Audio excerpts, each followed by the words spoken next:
Jenazah dosen UIN Raden Mas Said Surakarta ini baru dimakamkan di Darul Aman Kota Mataram pada Sabtu pagi. Korban yang baru mengajar di UIN Surakarta ini tewas di tangan tukang bangunannya sendiri. Sekarang saya sudah terhubung dengan keluarga korban, yaitu Ayah Wahyudian dan juga Fatih Nabila Fitriani. Bisa dijelaskan?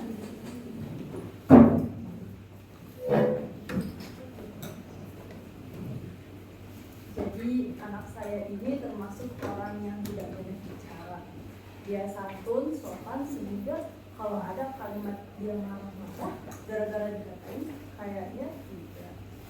Ini ada sesuatu yang tersembunyi dari. Saya harap polisi harus cerdik melihat ada apa yang tersembunyi di balik kelakuan ini. Kok bisa dia bilang kakak saya bilang jelek? Saya saksi melihat mereka kerja 2 minggu. Kakak saya sering siang-siang ajak saya beliin mereka es, makanan. Saya nggak terima kakak saya bilang begitu.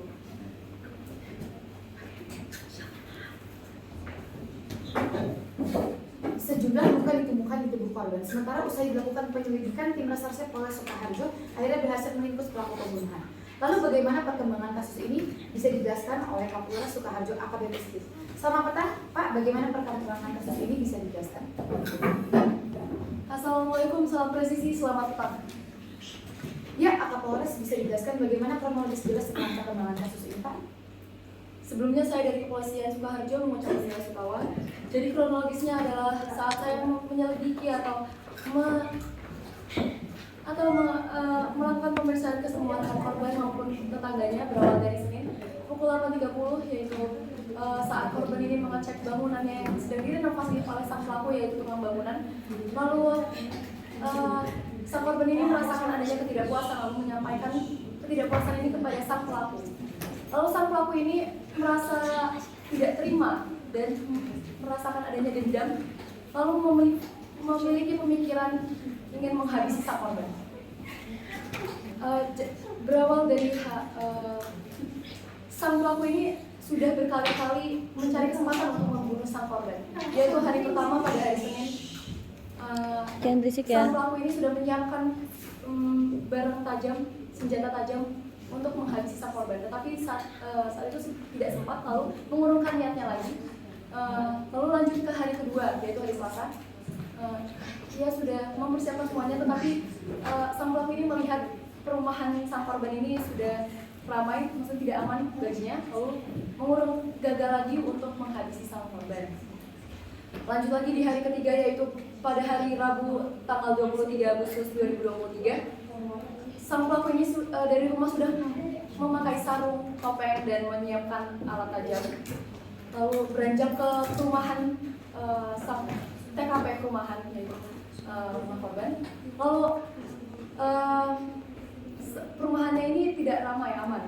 Terus sang pelaku ini langsung ke rumah korban, yaitu langsung memanjat pagar sang korban, lalu lewat belakang, lewat tandon air, yaitu pintu belakang, masuk lewat pintu belakang. Lalu sang pelaku ini mendapati sang korban sedang tidur lelap di ruang tengah. Lalu sang pelaku ini langsung mencekik sang korban dengan kemudian ia berkata, kamu diam akan kubiarkan hidup, tapi jika kamu teriak akan kubunuh. Lalu sang pelaku ini langsung menusuk korban dengan pisau tajam. Lalu sang pelaku ini kabur lewat pintu belakang. Sang pelaku ini tidak kabur lewat pintu belakang, tapi lewat pintu depan. Saat sudah keluar dari pintu depannya ini dikunci. Lalu pelaku ini kabur lagi lewat pagar dengan memanjatinya, dan dibuktikan dengan bekas darah yang tertinggal di pagarnya. Demikian kronologis pembunuhan dosen Universitas Islam Negeri Sukoharjo. Ya, terima kasih Pak Kapolres yang telah menjelaskan bagaimana kronologis pembunuhan Wahyudian Sulfiani, dosen UIN Sukoharjo. Kami turut berduka cita atas kematian Wahyudian Sulfiani. Saya mewakili seluruh rekan kerja pamit undur diri. K2RTV melaporkan.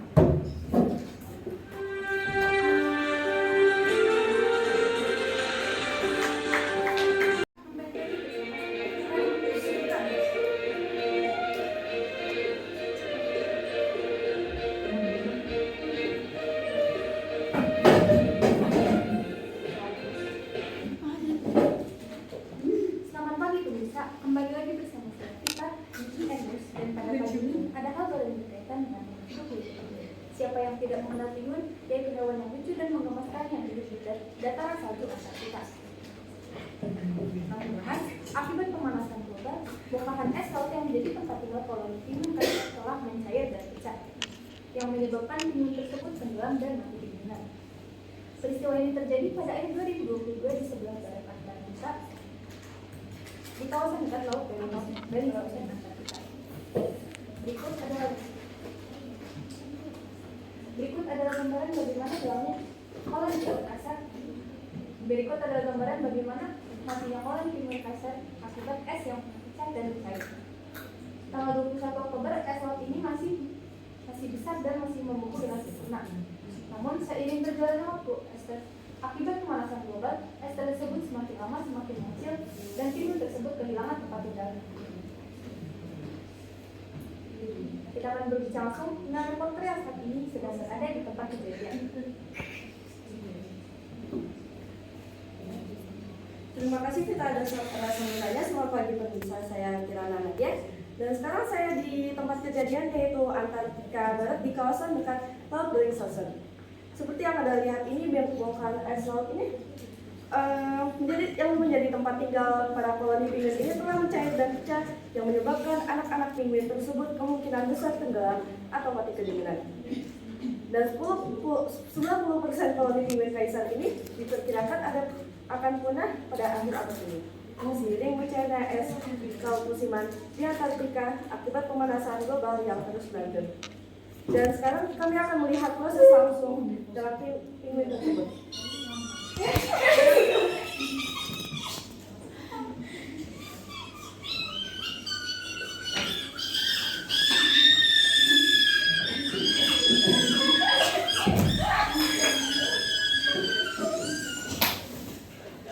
Dan seperti yang Anda lihat ini, para dua penguin ini ingin bersatu tetapi dipisahkan oleh es yang mencair dan menyebabkan penguin tersebut jatuh dan meninggal karena belum ada bulu yang bisa nemu untuk mereka berenang. Dan sekarang saya bersama profesor yang sedang meneliti di sini. Profesor Nikai, bagaimana kondisi di sini? Baik, jadi pada saat ini sekitar 90% koloni penguin, saya sebagai ketua penelitian ini ya. Jadi saat ini 90% koloni penguin terancam punah ya saat ini. Terus untuk 2 tahun terakhir ini kita mengalami kepunahan dari 2020 sampai 2023. Ya, itu saja. Terima kasih. Oke, baik. Terima kasih teman-teman pemirsa, dan itu saja dari kami. Kembali ke studio. Ya, terima kasih Kirana. Akhir-akhir ini es laut tersebut di Antartika telah menurun tajam sejak 2016. 2 tahun dengan rekor terendah terjadi pada 2 musim panas tahun, yakni pada musim panas tahun 2021 sampai 2022 dan musim panas 2022 sampai 2023, ketika hampir tidak ada lapisan es di Bellingshausen. Antara tahun 2018 hingga 2022, sekitar sepertiga lebih dari 60 koloni penguin kaisar terdampak oleh berkurangnya luasan es di laut. Penguin kaisar diklasifikasikan sebagai spesies yang hampir terancam oleh persatuan internasional untuk konservasi alam atau IUCN. Baik, sekian info dari KPI NU melaporkan.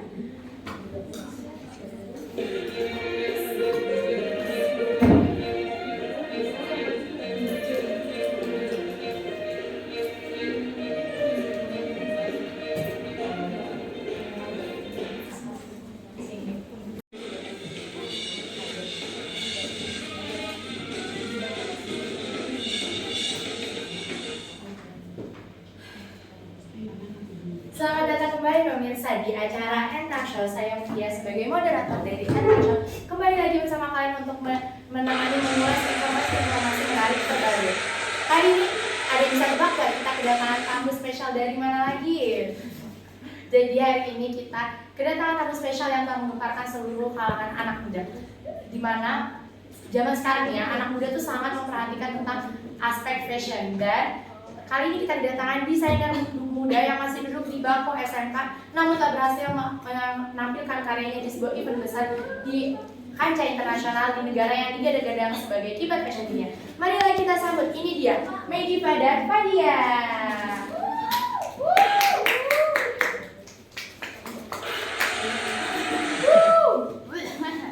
Selamat datang Mediva, Fadia. Sebelum kita mulai perbincangan nih, kalian enaknya dipanggil apa nih? Kalau aku Mediva aja kak. Kalau aku Nadia Kak. Oh baik, Mediva dan Fadia. Jadi malam ini tuh kita akan mengulas bagaimana proses perjalanan hingga hasil kalian bisa tampil di From Paris kemarin. Nah sebelumnya nih, sebelum kita lanjut ke perbincangan yang lebih seru lagi, boleh deh kalian perkenalkan diri dulu ke penonton. Tadi kan udah nih ke saya. Terima kasih Kak Mutia atas kesempatannya mengundang kami di acara Empowerment Show. Sebelumnya, perkenalkan nama saya Mediva Maudia. Saya biasa dipanggil Mediva. Saya berasal dari Kota Balikpapan, yang saat ini saya bersekolah di SMK 4 Balikpapan. Kalau saya perkenalkan nama saya Fadia Nurgilza, saya biasa dipanggil Fadia. Sama seperti Mediva, saya bersekolah di SMK Negeri 4 Balikpapan. Wah, keren sekali ya pemirsa. Seperti yang tadi saya sudah sebutkan, kalau mereka ini masih duduk di bangku SMK, tapi mereka udah bisa tampil di acara internasional. Keren banget pemirsa. Jadi pemirsa semuanya, saya jelaskan dulu ya. Mediva dan Fadia ini tuh kemarin tanggal 2 sampai 3 September diundang dan terpilih menjadi desainer budaya yang tampil di From Paris. Nah, sebenarnya ini kan kita biasanya tuh kenalnya sama Paris Fashion Week kan. Nah, From Paris ini acara yang serupa tapi diselenggarakan oleh Indonesia Fashion Chamber atau IFC. Seperti yang kita ketahui ya pemirsa, tampil di kancah internasional, di panggung internasional itu merupakan mimpi besar seorang desainer, apalagi desainer muda. Nah, Mediva, jadi kepo nih ya, gimana sih Mediva dan Fadia yang masih muda ini perasaannya pas kemarin tampil di From Paris? Wah, kalau itu sih awalnya kita juga gak nyangka sih Kak bisa tampil di acara Paris Fashion Week ini, ya nggak sih? Iya benar, apalagi pas kita di sana ini kebanyakan desainer sudah ternama, sementara kita ini masih SMK. Jadi deg-degannya itu kerasa banget Kak, tapi alhamdulillah kita bisa Wah, siap. padahal udah punya karya sebagus sekarang itu, tapi ternyata emang kalau tampil di panggung internasional tetap deg-degan banget ya. Nah, pemirsa nih, kita saya di sini mau menampilkan sebuah foto. Nah, ini tuh adalah foto Mediva dan Fadia bersama model-modelnya. Bisa dilihat ya pemirsa, ini keren banget, busana-busananya sangat autentik. Nah, Mediva dan Fadia, ini kan kelihatan ya di sini bajunya banyak, terus habis itu warnanya tuh coklat-coklat semua dan punya corak-corak yang sangat unik. Ini ada foto lebih jelas lagi bisa dilihat. Nah, corak-coraknya benar-benar unik dan warnanya coklat-coklat semua. Ini sebenarnya tuh temanya tuh apa sih? Kalian tuh terinspirasi dari mana? Busana yang kami buat ini namanya busana harukare. Harukare sendiri berasal dari bahasa Dayak yang garis besarnya menggambarkan masa depan akan masa depan yang cemerlang. Nah, busana harukare ini terinspirasi dari alam Kalimantan yang dimana penggunaan warna dan corak pada busananya itu menggunakan warna-warna hutan Kalimantan seperti coklat, biru tua maupun hijau. Wah, harukare ya pemirsa. Kayaknya di sini nggak cuma saya yang baru pertama kali dengar kata harukare ini. Jadi kepo deh, sebenarnya kenapa sih kalian pilih harukare sebagai tema kalian buat tampil di Paris gitu? Nah, kalau itu awalnya dari guru pembimbing kami, Kak. Guru pembimbing kami waktu itu sempat mengikuti program Upskilling dan Reskilling pada tahun 2022. Setelah mengikuti program tersebut, beliau ini terinspirasi untuk memberikan wadah yang sebesar-besarnya kepada para siswinya, yaitu khususnya di SMK negeri kami. Dan dari program tersebut juga, guru kami ini mengetahui tentang harukare tersebut, Kak. Wow, jadi gitu ya pemirsa, ternyata emang dari guru ya, dari seorang guru yang hebat bisa menghasilkan anak-anak seperti ini. Baik pemirsa, jadi kita tuh udah mengetahui ya gimana proses mereka bisa menampilkan karya mereka di acara internasional. Selanjutnya nih, karena kita kepo kan, mereka umurnya masih muda, masih punya banyak pengalaman ke depannya. Mari deh kita tanya-tanya dari mana sih awal mereka bisa terjun ke dunia fashion ini. Gimana nih Mediva dan Fadia, awalnya tertarik ke dunia fashion itu dari mana? Kalau saya sendiri awalnya saya senang menggambar desain-desain baju anime. Maka dari itu saya masuk ke jurusan tata busana. Lalu alhamdulillahnya saya beserta Fadia dipilih pihak sekolah untuk membuat desain harukare yang terinspirasi dari alam Kalimantan ini. Nah, kalau Fadia sendiri nih gimana nih? Kalau saya sebelumnya belum ada minat, Kak, tapi kebetulan keluarga saya ini memang sudah lama berkecimpung di dunia fashion. Akhirnya saya diarahkan untuk masuk ke SMK ini. Dan ternyata memang minat saya di situ, Kak, selama menjalaninya. Wah keren ya pemirsa, dari hobi kecil-kecilan menggambar desain baju anime sampai cuma dari arahan orang tua aja udah bisa terpilih sekolah buat tampil di ajang internasional. Keren banget pemirsa. Nah jadi emang bisa dilihat ya di sini tuh emang bukan kalian yang mengajukan dan sepenuhnya berasal dari support sekolah. Ya iya, jadi ini dari support sekolah kan? Benar sekali. Ya betul sekali, Kak. Jadi sebelumnya sekolah kami ini telah bekerja sama dengan Balai Pengembangan Minat dan Bakat dari Bisnis dan Pariwisata. Nah ternyata ternyata balai tersebut ini sudah bekerja sama dengan sekolah kami, yaitu untuk mencari bibit-bibit unggul di SMK Tata Busana. Nah itu sejak tahun 2022. Dan sejak tahun 2022 juga balai Dispar ini telah bekerja sama dengan IFC, yaitu Indonesia Fashion Chamber, selaku penyelenggara dari acara Paris Front Row ini. Nah, dan pada akhirnya pada tahun 2023 ini kami yang terpilih untuk mewakili membawa tata busana yang telah kami desain sebelumnya. Gimana nih? Jadi awalnya emang langsung ke Paris Front Row ini ya rencananya. Awalnya sih kita juga gak nyangka sih kan bisa datang berkesempatan buat nampilin kayak desain-desain baju kita di acara Paris Fashion Week ini. Iya betul banget Kak, guru kita sendiri juga gak nyangka yang awalnya cuma pengen tampil di Jakarta, akhirnya bisa tampil ke Paris. Wow, jadi ternyata, wah pemirsa keren banget nih. Ternyata mereka tuh awalnya cuma mau tampil di Jakarta Muslim Fashion Week. Terus malah sekarang ke Paris. Wah ini, wah mendengar cerita ini kita semua tuh pasti kagum ya. Awalnya dari Jakarta tiba-tiba ke Paris kan itu jauh banget ya. Levelnya juga udah sangat naik. Jadi gimana nih perasaan kalian pas tahu, wah tiba-tiba ke Paris dari Jakarta, nyangka nggak sih? Gak nyangka banget, apalagi kita di sana ketemu sama desainer terkenal dan kayak desainnya juga itu bagus-bagus banget sih. Apalagi kalau saya ini kan keluarga saya emang udah telah lama berkecimpung di dunia fashion. Nah jadi saya juga udah lama dengar tentang Paris Fashion Week ini. Dan akhirnya ketika saya mendapatkan kesempatan untuk tampil di Paris, saya senang banget Kak. Benar-benar kesempatan yang mungkin gak akan ada lagi. Jadi saya sangat bersyukur. Wah emang artinya ini sebuah kesempatan besar banget ya. Jadi pemirsa ya, kita bakal nunjukin foto lain lagi. Nah ini itu adalah foto model-model dari Mediva dan Fadia sendiri. Terus bisa dilihat ya pemirsa, baju-baju mereka itu gak kalah dari baju-baju desainer-desainer terkemuka kancah internasional lagi. Dilihat dari bentuk yang udah keren-keren banget ini, kira-kira berapa lama sih waktu pengerjaan dari seluruh busana yang kalian bikin? Kira-kira total berapa lama kita mendesain ini, kurang lebih 2 sampai 3 bulan. Jadi Dari bulan Juni ya, sampai bulan bulan Agustus. Jadi sekitar 3 bulan ya sebelum akhirnya ditampilkan di bulan September ini. Keren banget pemirsa. Nah ini tuh dari 3 bulan ini 3 bulan itu kan bukan waktu yang panjang ya, lumayan singkat. Itu kalian bisa berhasil bikin berapa total busana? Total busana yang kami buat ini sebanyak 10 busana. Di mana Bisa ditunjukkan lagi fotonya ya. di mana dengan 5 busana itu kita tampilkan di fashion show dan 5 busana lagi kita tampilkan sebagai pameran. Ini pemirsa kita bisa lihat ya selanjutnya di sini tuh nih ini adalah salah satu contoh model mereka. Selanjutnya juga, nah ini juga contoh model mereka. Keren banget pemirsa. Tepuk tangan dulu pemirsa. Dalam waktu 3 bulan membuat 10 busana itu kan pasti adalah hal yang tidak terlalu mudah ya, Mediva dan Fadia. Nah kalian tuh kan mengusung tema haru karen, tema yang sangat autentik. Jadi tuh sebenarnya jenis ini kalau dilihat ya kebanyakan tuh dress, outer. Jadi jenis-jenis baju yang kalian bikin tuh apa sih? Nah itu kami mengkombinasikan dari potongan-potongan baju kayak akhirnya kita menghasilkan ada blus, inner, outer, dan juga dress seperti yang telah kita lihat di gambar tadi. Oh jadi emang rata-rata tuh dress dengan gabungan outer dan inner atau enggak atas bawah yang atasannya tebal dan rok yang full furnya. Benar-benar sangat autentik. Keren banget. Jadi nih, kan sekarang acara From Paris ini udah selesai.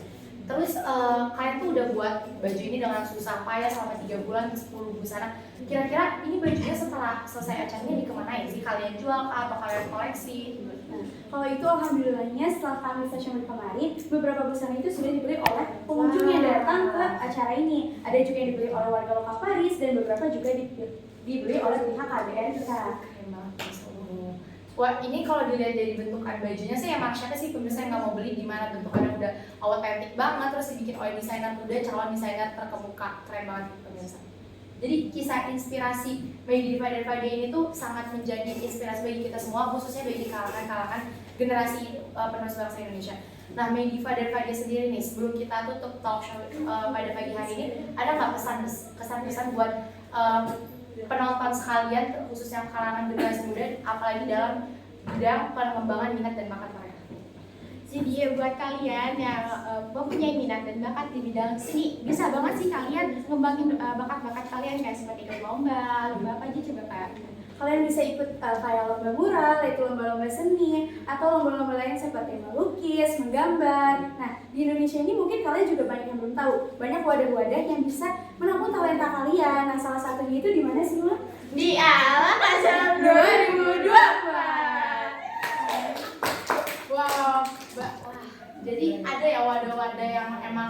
bersedia untuk buat para penerus bangsa Indonesia ya. Betul banget. Jangan lupa ya, kalian bisa banget kembangin minat bakat kalian di Al-Kazam ini.